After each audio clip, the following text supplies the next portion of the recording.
It's me again, making a second video this evening. I am indeed. If you watched the first one, thank you. Please try to watch everyone and subscribe, like, share, subscribe. Help a girl out. So welcome back, or welcome to Spilling the Tea with Astrology. Spilling love tea with astrology. Spilling love tea with astrology. Oh yeah. And witchy wisdom. This is kind of astrological. This is going to be, I think, astrological video. Probably not witchy wisdom. I think we do witchy wisdom Wednesdays, maybe is what we're going to do. I'm going to save it for tomorrow. In my last video, which I hope you watched, I told everyone that you are not made up of only your sun sign. You are not just an Aries. You're not just a Taurus. You are not just one sign. No one is. You're comprised of like 13 different planets, planets and aspects and north nodes and a ton of stuff. This is some oh my god, I am so dyslexic orally. Like that sounds so crazy, right? Did she really say that? This is my Palo Santo, and I need to breathe a breath or two and cleanse it out, so I'm cleansing y'all too. All right, bring it down a notch. This video, well, I already talked a little bit earlier, like I said, about you're not just your sun sign, you're many more different things, and come get an astrology consultation with me. That's going to be in the description box below, putting the links down there. I'm going to go through the things that are comprising your entire chart and give you an overall idea of what each planet or aspect does. So hopefully this doesn't last forever. I'll try to keep it short.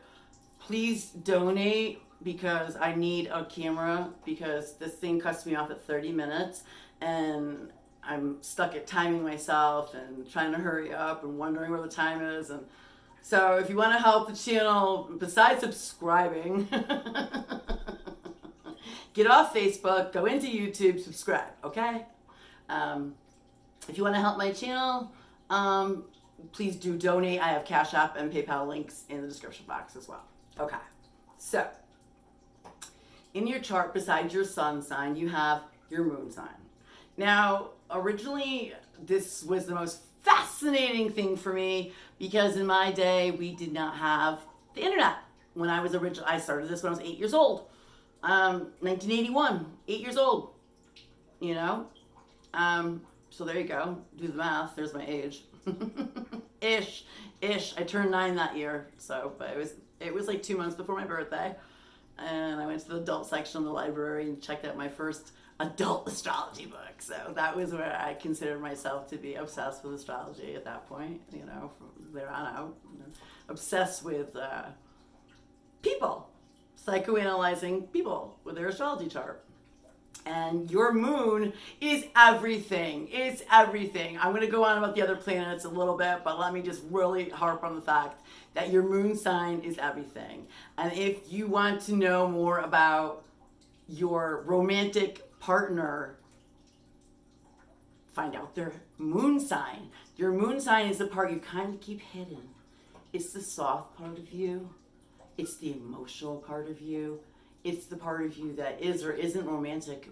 The sign in which your moon is in will reflect how you need to be loved. How important is that? How you need to be loved, and how you need what you need to feel loved, and how you give love, how you give and receive love.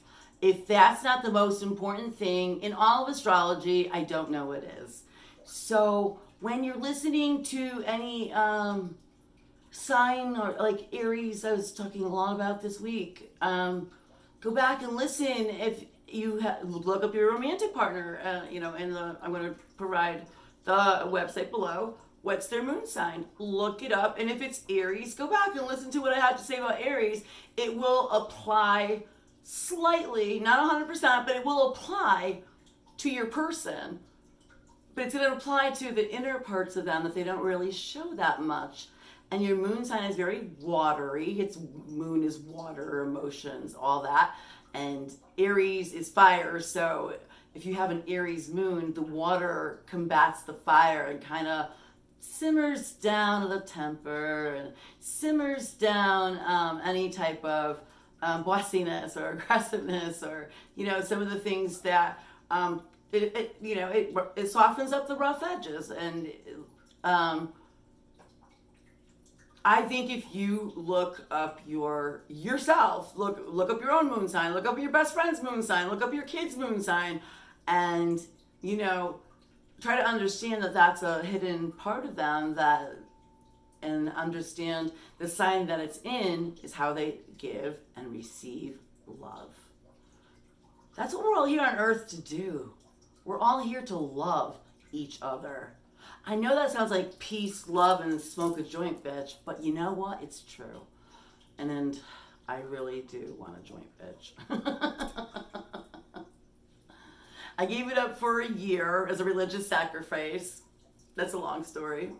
But I get to smoke pot again, May 14th, in severe moderation, because I was spending stupid amounts of money on pot, my friends. Like, be careful. Plus, you can't be high all day. I was high all day. I was never getting anything accomplished. So I'm getting a lot more accomplished, I think. Maybe. I don't know. Oh. There are days that you can definitely use a joint. After this, I'm going to be like, doing some deep breathing exercises in replacement of. So if you're at home smoking pot watching me, you're on the right vibe. You're in the right tribe, baby. So hit like, share, and subscribe. Listen to me rhyme. Your moon. So your moon is so important.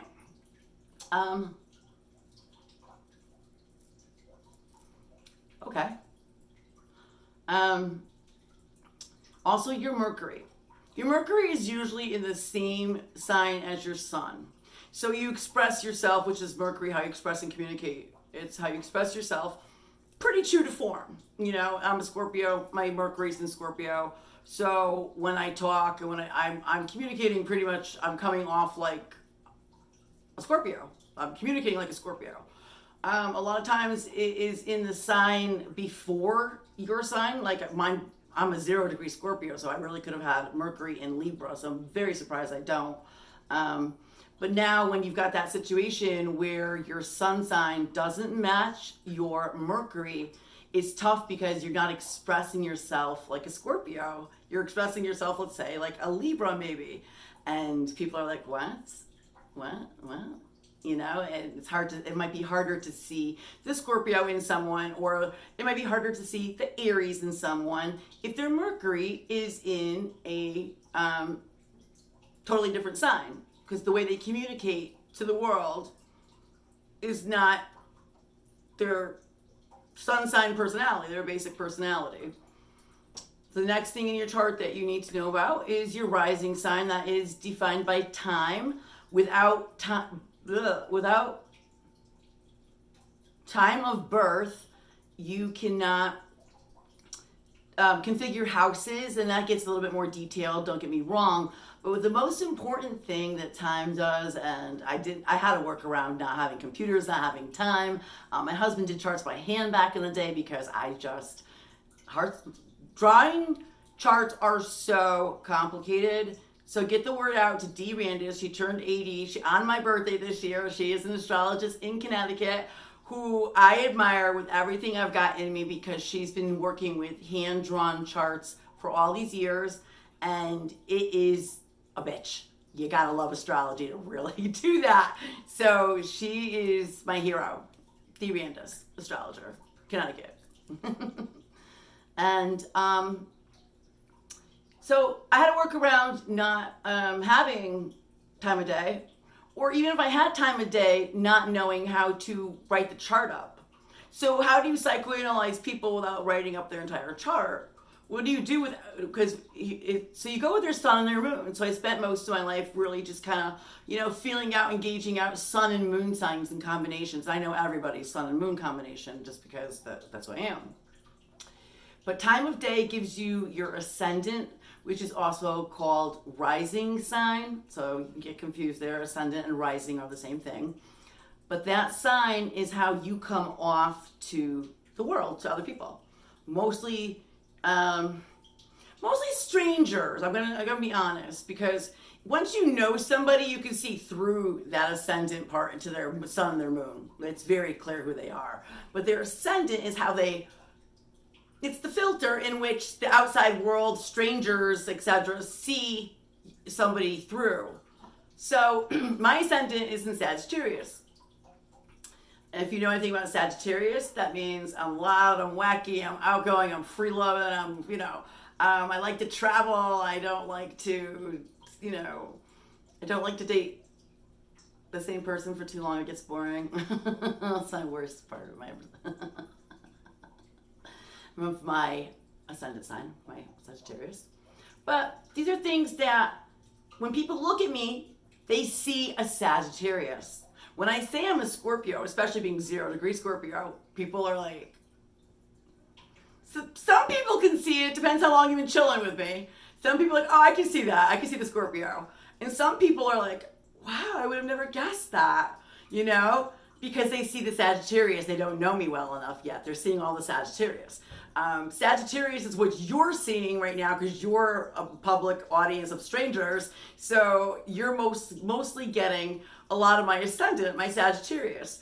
And if you spent enough time with me and saw that I'm not that much fun as I seem to be, I'm not, how boring and serious I can really be, and how moody I can really be. Scorpio is a water sign. It's moody, it's bitchy, it is. I'm not gonna lie. I can be moody, I can be bitchy. I smoke a little pot to kill the bitch. You know what I mean? Yep.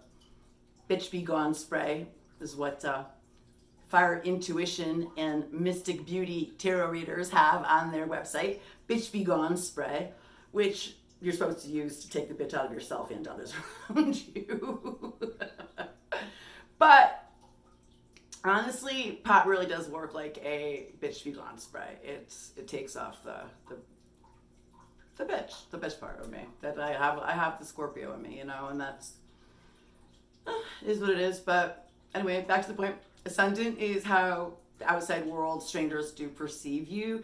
It is often misleading because Sagittarius and Scorpio are two different signs. I appear a certain way to everyone on camera, like, whoa, I appear this way, I'm so cool. And if you hang out and chill with me for a while, you'll see a different side of me. You'll see the Scorpio in me. My moon is in Gemini. You'll see the Gemini in me. You'll see the things that I don't on the outer surfaces of just getting to know me. I appear Sagittarius. So you'll say, wow, she's a lot more in depth, or she's very interesting. She's not exactly what she appears to be, or something like that. And you can say that for a lot of people. What's cool with a rising sign? What's cool is that they have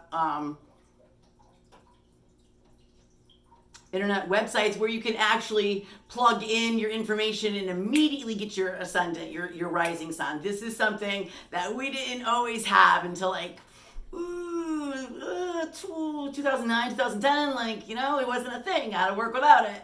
Knowing someone's ascendant is so cool because it's it's like, oh, you're not who you appear to be. However, there are some awesome cases where someone is a Scorpio and their ascendant is a Scorpio. Well, now they're coming off exactly to strangers as they appear to their kids, to their spouse, to their most inner circle. You know what I mean? So you're representing yourself very clearly. You're not misleading somebody to thinking you're a Sagittarius when you're not. You're like, I'm a fucking Scorpio inside and out, So those of you who do end up looking into your charts a little bit further, if you have your ascendant being the same sign as your sun or moon, you expose who you are naturally. You're that person when they say, you know, there's no false facade. There's no, people may say fake. I think fake is what people would say. Well, once they get to know you. So let's say you get to know me, like, oh my God, you're so fake, dude. I'm not fake. That's just my ascendant, and that's how I come off to the outside world. And when you get to know me, I'm not exactly a Sagittarius. You know what I'm saying? But if you are a Sagittarius and you have a Sagittarius ascendant, how cool is that? You are exactly who you appear to be. That is a fucking amazing. Totally. Totally. So let me know in the comments. Absolutely. If you go look up your charts, I mean, please write comments. I'm not talking to a freaking pink. I'm talking to myself. I can see myself in the camera. I'm not talking to myself in the curtain behind me. I'm not. I'm just not. You know, I really would appreciate some comments. Those are your three main things: your moon, your rising/ascendant, and your sun sign. Those are your three main personality components. So when doing quickie personality analysis or a quickie compatibility comparison analysis, those are your top three signs. Then digging into the person a little bit further, you've got their Venus sign. Again, Venus is how they feel. Again, it's similar to the moon, but it's how they feel loved. It's how a person feels love, gives and receives love. It's not as important as your moon sign, but it's a thing. It's, to know. It's good to know. Like I said, you're not just one sign. You're a multifaceted person. So knowing your Venus is pretty cool. My Venus is in Virgo. How do I feel loved? Virgo is the sign of OCD, cleanliness, all that stuff. If you come over and organize and clean my house, back to Shelley with the Virgo moon, who has done this for me. If you come over and clean and organize my house, nothing makes me feel more loved on God's green earth. I swear to God. I swear to you. That's my thing. That's my big. So that's where my Venus kicks into place. Venus and Virgo. So it's a thing. Then your Mars sign is both your work, so what you like to do for work, how you go about work, and also your sex drive. So it's a little complicated. Definitely need a consultation to get real with it, but it's passion, Mars, aggression, anger, sex drive, work, anything, any activity, active. What's your favorite thing? What do you like to do for work? What type of work would fit you the best? How are you in bed if you're looking at a romantic partner? What are they like in bed? What are they like in bed? Look at their Mars sign. It tells you so much about what they're like in bed. And I know you all want to know that. Sex sells, you know what I'm saying? Then we move on to I'll be all right. Move on to, oh my God, I'm going to get them backwards, but whatever. I'm going to move on to Saturn first because I think I'm right. Saturn, which is your life lessons. This is so important, right? What did you come here to master? What did you come here to learn? What lessons are presenting themselves to you in the shape of a human being over and over and over again until you learn your life lesson? It'd be good to know what the fuck your life lesson is. So, Saturn is your life lesson. Jupiter is the lucky planet. That better not be beeping. Jupiter is the lucky planet. It's where your luck resides, so you know what, where, and how you get lucky. Not in the sex department, but luck. Maybe like casino gambling kind of luck. I'm getting pressed for time and freaked out. Let's see. Saturn, Jupiter, Uranus. This is a generational thing with Uranus. Uranus is kind of far out there. I think I skipped one, but I'm so nervous. But yeah, so Uranus. Everyone loves that word. Again, sex sells. But that's a generational thing where what makes you unique as a generation? What makes your entire generation unique? What defines your entire generation? Same thing with Pluto. Pluto is very out there. It only changes every, oh my God. Pluto signs changes every 12 years. I'm gonna go look that up. I should know this offhand. But so that's another generational, defining your entire generation and what their thing is. That makes them them. Neptune is the dreamy planet and the it's also the planet of illusions and things like that, but it's what you do to make yourself feel better at night. What illusions do you create? What fantasies do you create about your life? What do you say to other people about yourself that you think you are? It's your dreams, your hopes, your aspirations of life, and it's the ideal way you see yourself. So when you see that in play, that's Neptune. I just say Pluto or Uranus, Neptune. Why do I feel like I missed something? Am I insane? A little. It'll come to me if I missed it. But there's also your North Node, which is definitely career driven. Whatever your North Node is in is whatever sign it is career path versus life lessons. It's your career path. So there's that. And your South Node is another indication of love and how you feel loved. So there's your South Node, your Venus, and your Moon sign are definitely some important things in the love, scheme of things. So these things, plus when you get your Ascendant, you assign houses to every single one of these planets. So now there's no two people that have the exact same, chart. It's crazy. It's so impossible for two people to get this, even born on the same day, to get the same chart. You literally have to be born with it. Even twins can sometimes have two separate sun signs or two separate moon signs, or so. I guess I should turn the fucking thing off, right? Shut up. So these are the things that compromise your chart. These are the things that I get involved in a one-on-one with you about, and I'm like, let me have a consultation with you and help you better understand yourself.